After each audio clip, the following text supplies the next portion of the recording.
혹시 여러분 가족 중에 저도 이제 그런 경험이 있지만 이제 아픈 식구 중에 아픈 것들을 경험할 때가 있잖아요.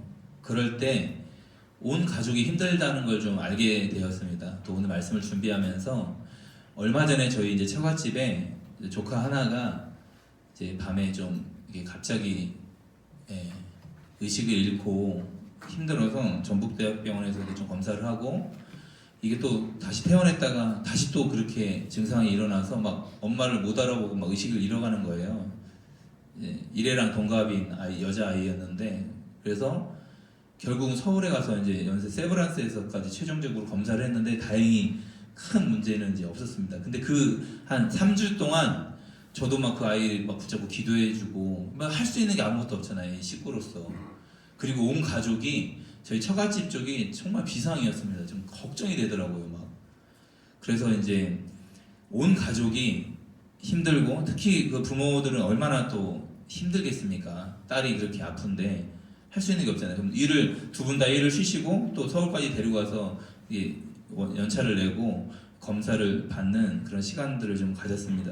자녀가 아프면 자녀를 돌봐야 하고 부모가 희생을 해야 되기 때문에 좀 쉽지 않은 시간들을 갖고 있습니다. 참 마음이 아프더라고요. 저도 이제 이모부지만 참 안타깝고 어떻게 할 수가 없고 이모부가 기도하고 있어. 이모부가 기도해 줄게. 이렇게밖에 얘기할 수 없는 상황이었습니다. 오늘 읽었던 우리 본문에 보면 귀신 들린 아들을 예수님께 데리고 오는 아버지를 볼 수 있습니다. 우리 마가복음 9장 17절 18절 말씀 무리 중에 하나가 대답하되 선생님 말 못하게 귀신 들린 내 아들을 선생님께 데려왔나이다. 귀신이 어디서든지 그를 잡으면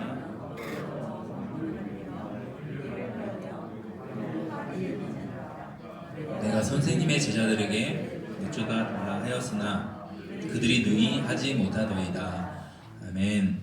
자기 아들이 어려서부터 아팠던 이 아들이 얼마나 많은 치료 방법들을 썼겠습니까? 자주 귀신이 들려서 자주 쓰러지고 물에 넘어지고 거품을 흘리면서 막 이를 가는 이런 증상이 나타나는 아들을 어려서부터 키우면서 이 아빠가 어떤 직업을 가질 수 있겠습니까? 이 아들을 돌봐야 하겠죠. 부모들의 희생과 헌신의 시간들이 아마 이 아이를 키우면서 있었을 것입니다. 남들에게 말하지 못하는 큰 고통과 아픔 가운데 살고 있는 인생이었습니다. 그러다가 예수님이 많은 병자들을 고쳤다는 이런 이야기를 듣고 예수님을 만나러 이 아들을 데리고 소문을 듣고 찾아오게 됩니다. 예수님을 만나면 내 아들이 나을 수 있겠지라는 이런 믿음으로 찾아왔는데 예수님은 제자 3명과 함께 변화산으로 올라간 상태였고 나머지 9명의 제자들에게 우리 아들을 고쳐달라고 이야기했는데 제자들이 고치지 못했습니다. 이런 상황이 되었습니다. 제자들은요 귀신 들린 아이를 고치지 못한 채 예수님이 내려오는 그 시간에 뭐 하고 있었냐면 서기관들과 변론하고 있었습니다. 그러니까 이 아이를 못 고치고 막 변론하고 있으니까 예수님 오시면서 무슨 변론을 하고 있느냐, 무슨 말을 하고 있느냐 이렇게 물으셨는데요. 그런데 이 제자들이 예전에 귀신을 내쫓은 경험이 있는 사람들이었습니다. 마가복음 6장 7절 말씀 시작.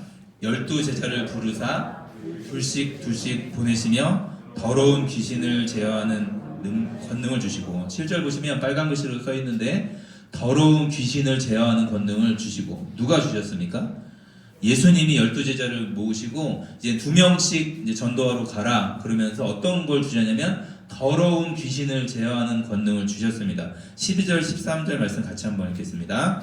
제자들이 나가서 회개하라 전파하고 많은 귀신을 쫓아내며 많은 병자에게 기름을 발라 고치더라. 아멘. 제자들이 나가서 회개하라 전파하고 많은 귀신을 쫓아내며 귀신을 쫓아냈는데 많은 귀신을 쫓아낸 경험, 많은 병자들을 기름을 발라서 고쳤던 경험이 있었습니다.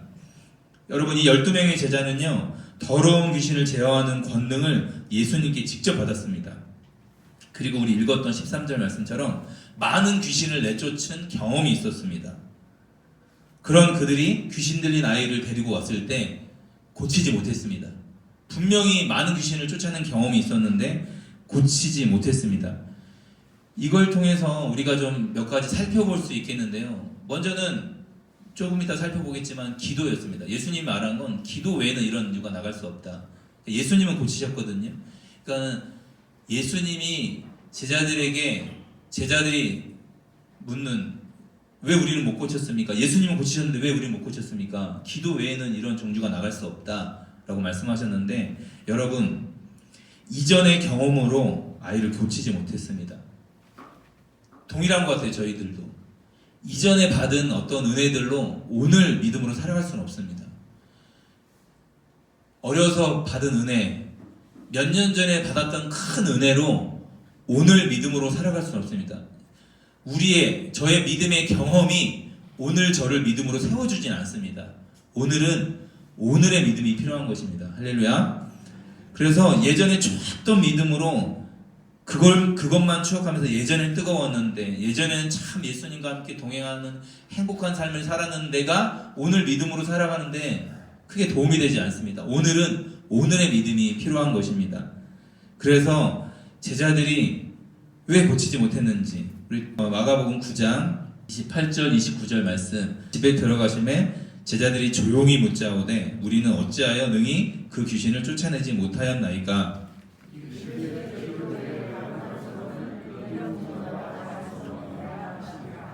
아멘. 그 귀신을 내어 쫓고 나서 이제 집에 들어가셨을 때 제자들이 조용히 나와서 예수님께 묻습니다. 선생님, 주님, 우리는 왜 귀신을 능히 쫓아내지 못했습니까? 라고 했을 때 예수님이 딱 하나 이야기하셨습니다. 이르시되 기도 외에 다른 것으로는 이런 종류가 나갈 수 없느니라. 예수님은 모든 시간 기도로 사역을 결정하셨고 기도로 하나님의 뜻에 순종하셨습니다. 나는 내 뜻을 행하러 이 땅에 온 것이 아니다. 나는 아버지의 뜻에 순종하기 위해서.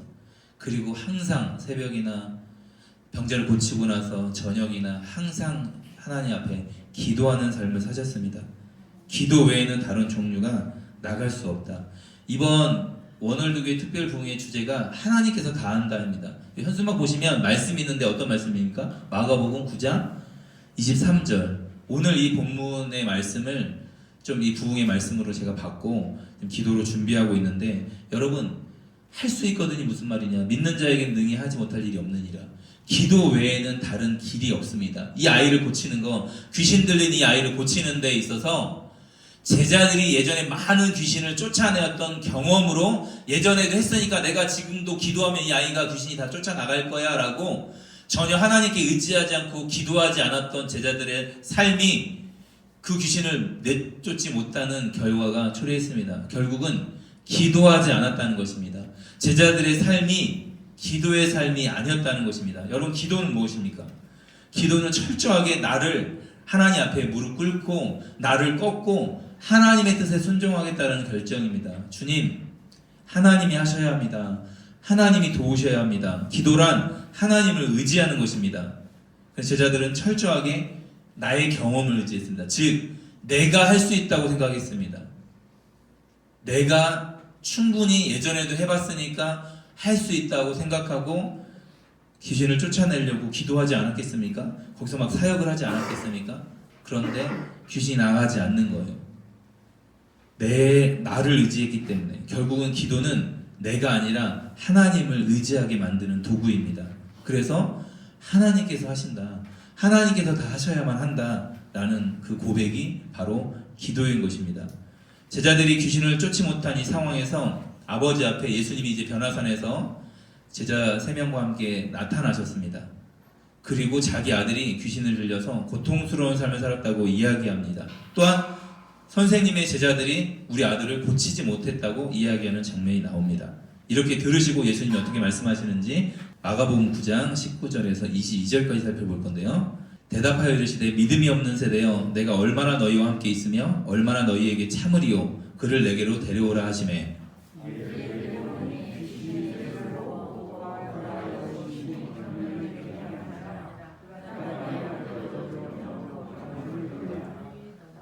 예수께서 그 아버지에게 물으시되 언제부터 이렇게 되었느냐 하시니 이를 때 어릴 때부터니이다.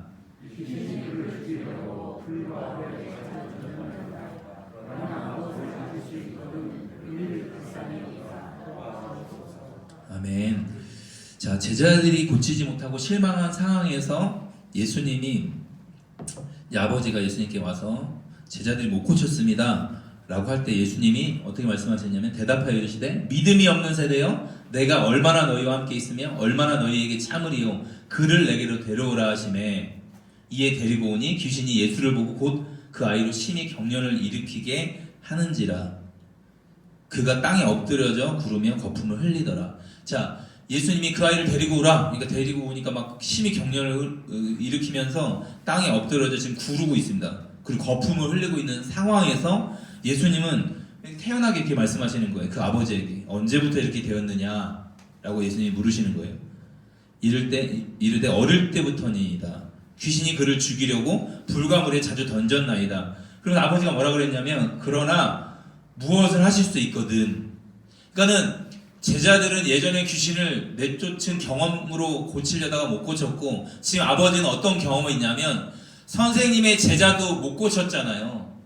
그러면 선생님도 못 고칠 수 있다라는 어떤 마음이 있는 거예요, 이 아버지도. 그러니까 선생님, 당신이 무엇을 하실 수 있거든, 어떤 걸 할 수 있거든 좀 불쌍히 여기서 도와주십시오. 할 수 있을지 없을지 저는 모르겠습니다. 당신의 제자들도 못한 이 상황에서 또 상황은 아이가 거품을 막 흐르고 구르고 있고 지금 막 심히 경련을 일으키고 있는 상황이니까 무엇을 하실 수 있거든 선생님 좀 도와주십시오 라고 고백을 하고 있습니다.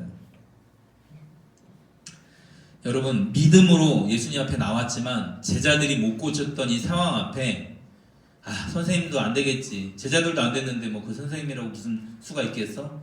무엇을 하실 수 있거든, 이 말에 내포가 되어 있지 않습니까? 이 마음이, 아버지의 마음이.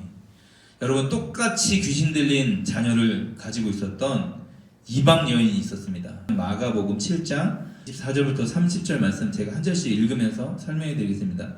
수로보니게 여인이 나옵니다. 24절 말씀 보면 예수께서 일어나 거기를 떠나 두로 지방, 그러니까 예루살렘을 벗어나서 이제 다른 지방으로 가셨어요. 두로 지방으로 가서 한 집에 들어가 아무도 모르게 하시려고 하나 숨길 수 없더라. 워낙 이 소문이 이방 땅에도 지금 막 퍼져서 예수님이 그 마을에 들어가면 소문이 자꾸 나는 거예요. 병자들이 나오고. 이에 더러운 귀신 들린 딸을, 어린 딸을 둔 한 여자가 예수의 소문을 듣고 와서 그 발 아래 엎드리니, 그러니까는 여인이 엎드렸습니다. 그 여자는 헬라인이요. 26절 같이 한번 읽어보겠습니다. 시작. 그 여자는 헬라인이요 수로보니게 족속이라 자기 딸을 귀신 쫓아내 주시기를 간구하거늘. 자, 이방인입니다. 헬라인이에요. 그러니까 우리가 수로보니게 여인의 이 이야기를 들을 때 뭔가 좀 예수님이 그 개처럼 취급을 하니까 뭔가 천한 사람이라고 저도 그렇게 좀 여겨지더라고요. 그런데 예수님은 유대인이지만 갈릴리 나사렛 아주 시골 마을의 청년입니다. 30대 초반밖에 되지 않은. 그러니까는 시골 촌 청년이에요. 시골 촌사람. 저도 이제 아내가 김제 출신이라 저는 이제 경기도 안양시 출신이고, 그래서 처음 이제 연애할 때 김제 이제 시골 출신이라고 좀 그랬었어요. 촌년이라고 하잖아요. 데이트할 때 김제가 시어예요. 제가 김제가 시예요. 막 김제 잘 몰랐으니까. 그래서 김제에서 뭐 초등학교를 다니고 이렇게 했더라고요. 그래서 나는 수도권 사람이라고, 나는 수도권에서 초중고 대학교를 다 나온 사람이고. 그런데 이 수로보니게 여인의 입장에서 보시면 헬라인입니다. 그 당시 헬라 교육을 받았던 사람이고, 그리고 수로보니게라는 지역이 수리아에 있는 베니게인데 굉장히 부유한 도시입니다. 그러니까 그 엄청난 귀분이라고까지는 알 수 없겠지만 그 부유한 데서 헬라에 충만한 이 지식을 받은 여인이 지금 갈릴리 지금 청년 앞에, 시골 출신 청년 앞에 지금 엎드리는 거예요. 그러자 예수님께서 이렇게 이야기합니다. 예수께서 이르시되 자녀로 먼저 배불리 먹게 할지니 자녀의 떡을 취하여 개들에게 던짐이 마땅치 아니하니라. 참 기분 나쁜 말이잖아요. 이 병고침은 내 자녀를 위해서 하는 거지, 내가 유대인을 하는 거지, 난 이방인들한테, 개 취급받는 이방인들한테 하는 게 아니다. 개들에게 던짐이 마땅치 아니하니라 하는데 여인이 뭐라고 대답하냐면, 여자가 대답하여 이르되 주여 올소이다마는, 주님 옳습니다. 그런데 상 아래 개들도 아이들이 먹던 부스러기를 먹나이다. 이런 은혜를 구하는 거예요. 저 개 맞습니다. 그런데 개들도 그 상 아래 부스러기를 먹을 수 있지 않습니까, 주님? 이런 태도로 지금 나오는 거예요. 예수께서 이르시되 이 말을 하였으니 돌아가라. 귀신이 내 딸에게서 나갔느니라 하시네. 그러니까 이 믿음으로 나왔을 때 고침을 받는 거예요. 주님 맞습니다. 주님 말이 맞는데 저 개 같은 사람 맞습니다. 저 진짜 하나님 앞에 설 수 없는 자 맞습니다. 그런데 개들도 그 부스러기 먹지 않습니까? 주님 부스러기 은혜라도 저에게 좀 주십시오. 이 말을 하였으니 돌아가라. 귀신이 내 딸에서 나갔느니라. 30절에 여자가 집에 돌아가 본즉 아이가 침상에 누웠고 귀신이 나갔더라. 여러분, 수리아 지역의 베니게에 살고 있는 그 부유한 지역에 헬라 교육을 받았던 이 여인이, 이 어머니가 딸의 이 아픔, 귀신 들린 딸을 고치기 위해서 갈릴리 나사렛 그 시골 청년 앞에 무릎을 꿇고 네 주님 제가 개가 맞습니다. 그런데 개들도 부스러기를 먹습니다라고 이 믿음으로 고백하고 딸이 고침받게 되었습니다. 똑같은 이야기인데 마태복음 15장 28절에서는요 예수님이 여인에게 이렇게 말씀하십니다. 여자여 내 믿음이 크도다. 이 사건은요 마태복음하고 마가복음 두 군데밖에 나오지 않습니다. 마태복음 15장 28절에서는 여자여 내 믿음이 크도다. 내 소원대로 되리라. 예수님이 믿음이 크다고 칭찬한 적이 별로 없으십니다. 뭐 백부장 믿음, 주님 오지 마십시오, 말씀으로만 나올 수 있습니다 할 때 이스라엘 중에 이만한 믿음을 내가 보지 못했다. 내 믿음이 크도다. 제자들이나 유대인들에게는 왜 이렇게 믿음이 없는, 오늘도 내가 얼마큼 내가 너희를 참아야 되겠냐, 왜 이렇게 믿음이 없냐, 왜 이렇게 기도하지 않냐, 이런 말씀이시잖아요. 여러분, 그때 딸이 고침을 받았습니다. 믿음으로 고침받은 것입니다. 예수님이 보고 싶었던 건 이 귀신 들린 아들을 둔 아버지의 믿음이었습니다. 예수님이 동일하게 우리에게 보고 싶었던 건 믿음이십니다. 믿음. 그런데 예수님 앞에 나와서 무슨 얘기를 하냐면 무엇을 하실 수 있거든 우리를 불쌍히 여기서 좀 나를 도와주십시오 라고 온전한 믿음이 아니라 의심하는 채로 나왔습니다. 우리 오늘 본문이었던 마가복음 9장 23절 24절 신약 69페이지입니다. 같이 한번 두 절 읽겠습니다. 시작. 예수께서 이르시되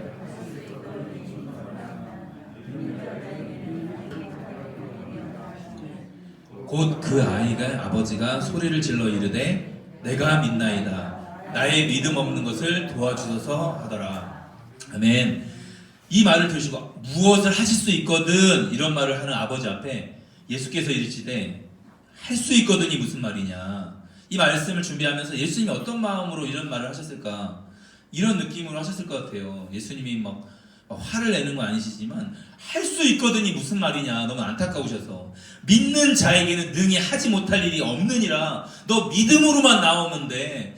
얼마 전에 수로보니게 여인도 믿음으로 나와서 딸이 고침을 받았잖아요. 너 할 수 있거든이 무슨 말이냐, 믿는 자에게는 능히 하지 못할 일이 없느니라. 너 믿음으로만 나오면 고침받을 수 있다라는 이 예수님의 표현 앞에 곧 그 아이의 아버지가 깨달았어요.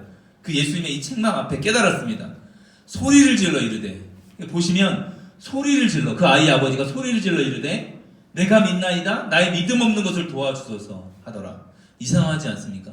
저 믿습니다. 그러면 되는데 도와달라 그래요. 오늘 제목이 무엇입니까? 내가 믿나이다. 나를 도와주소서. 어떤 걸 도와달라고 그러냐면 나의 믿음 없는 것을 도와주소서 이야기하는 거예요. 아버지가 성경에 보면 소리를 질렀잖아요. 아마 이렇게 했을 겁니다. 내가 믿나이다.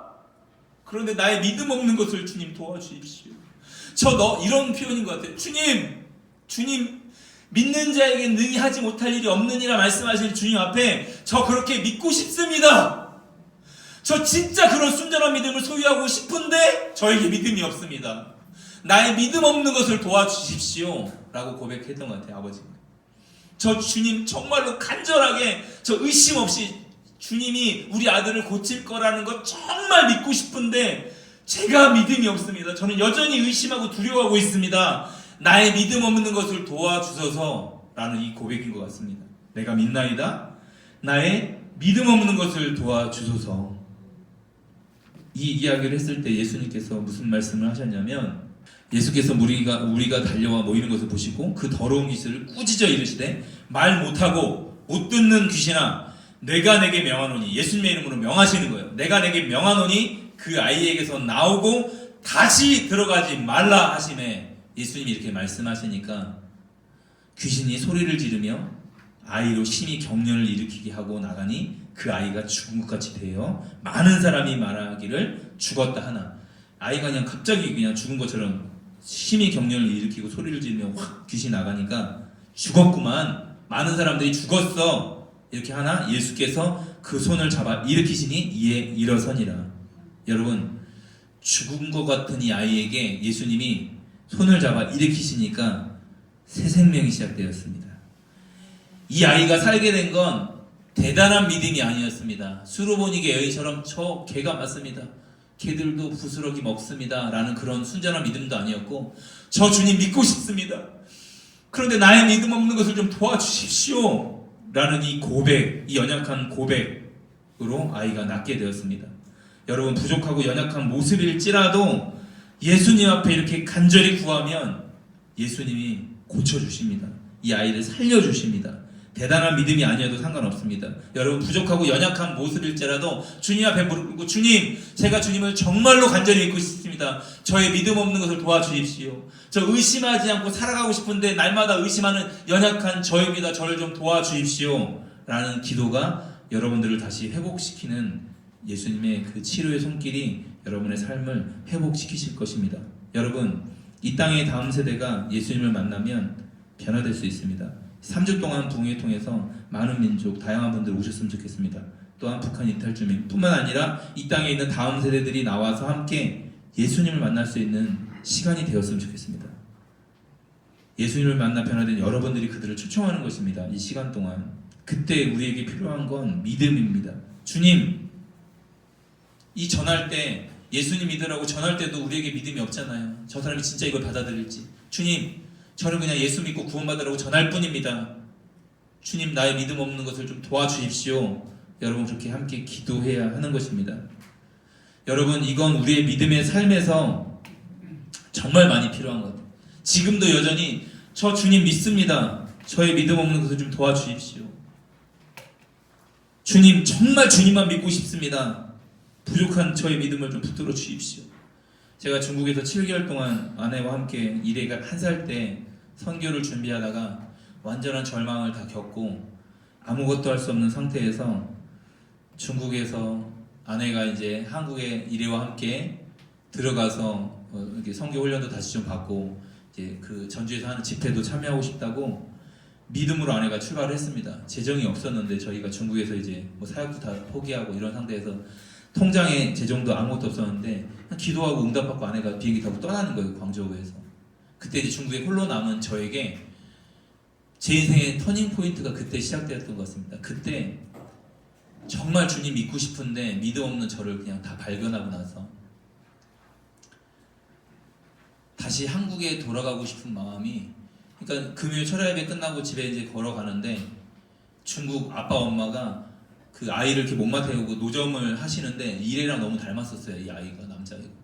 그때 왈칵 아들이 너무 보고 싶은 거예요. 1살이니까 한국에 있잖아요. 그때 그냥 주님 앞에 집에 들어가서 털썩 아파트에서 무릎을 꿇었습니다. 주님, 저 이래 엄마 훈련 들어가면 제가 이래 돌보고 저 한국 가서 다시 한번 회복하고 싶습니다. 주님, 도와주세요. 근데 저에게 믿음이 없었어요, 정말.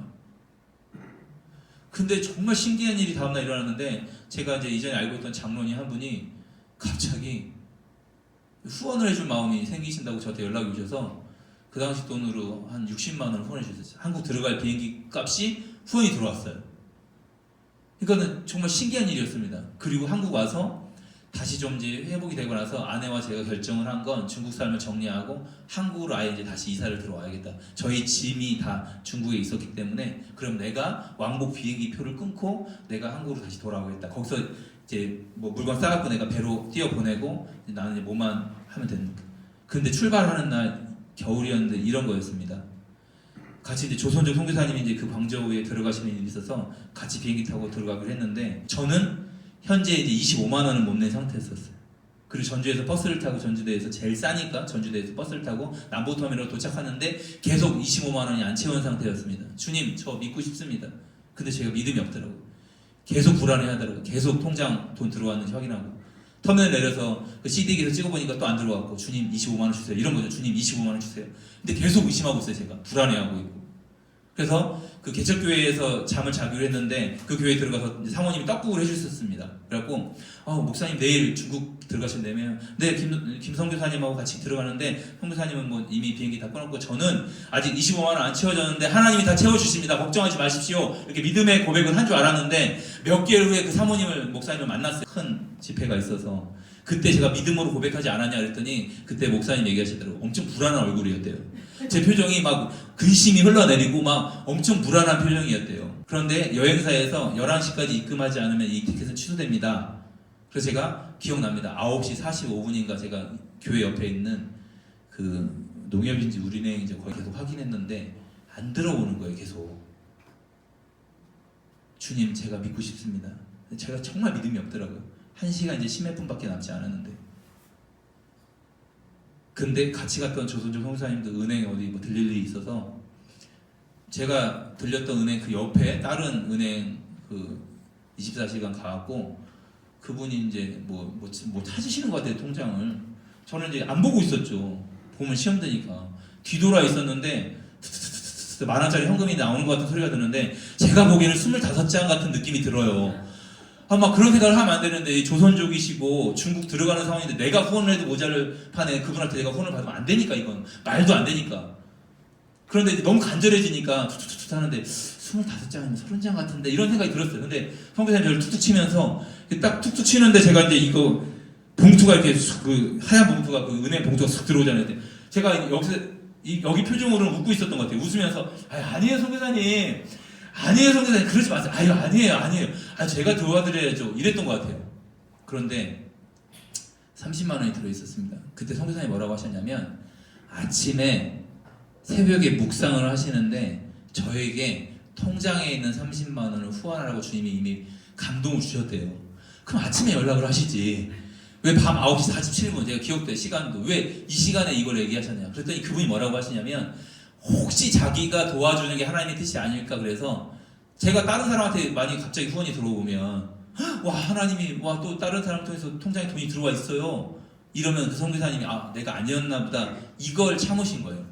그리고 그분은 선교단체에서 어떤 걸 명령을 받으셨냐면 한국에 있는 통장에 돈을 다 털고 중국 들어가라 했는데 이 30만 원을 왜 남겼냐면 딸이 나중에 겨울방학 때 들어와서 한국에서 쓸 돈을 30만 원을 딱 모아놓고 있었던 거예요. 근데 이거를 하나님이 계속 좀 약간 양심의 가책을 느끼게 하시고 그러다가 그날 아침에 묵상이 뭐냐면 요셉이 창고를 열어서 열방에 막 곡식들을 흘려보내는 그 얘기를 딱 묵상을 하다가 정정주 목사에게 이 30만 원을 흘려보내라라는 감동을 받으신 거예요.